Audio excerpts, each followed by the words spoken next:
Welcome to Kenton's videos. Enjoy the video. You're starting in the app now. Sign in with your VPN account and confirm your subscription status. Once done, make sure device permissions allow the VPN to modify network settings and quit apps that cache IP data. Select the protocol menu if you need a specific one, OpenVPN, WireGuard, or IKEv2, because this affects speed and reliability. Finally, pick the country you want. This first action sets the region list, and you'll choose a city-level server in the next step. Now you'll choose the specific server. Tap the country, then select a city or the server with the lowest ping. Once selected, enable safety features like the kill switch and DNS leak protection so traffic won't reveal your real IP. Use split tunneling if only some apps must use the VPN. If speed or access is an issue, change protocol or port.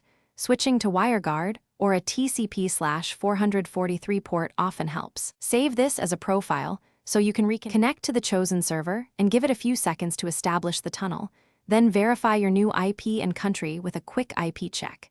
If a streaming site or service still sees your old location, clear the app cache and restart that app so it redetects the network. If connection or geolocation fails, pick another nearby server or toggle protocol and the kill switch off then on. As a last resort, reboot the device or contact VPN support with your diagnostics log. Thanks for watching. Consider subscribing if we helped you.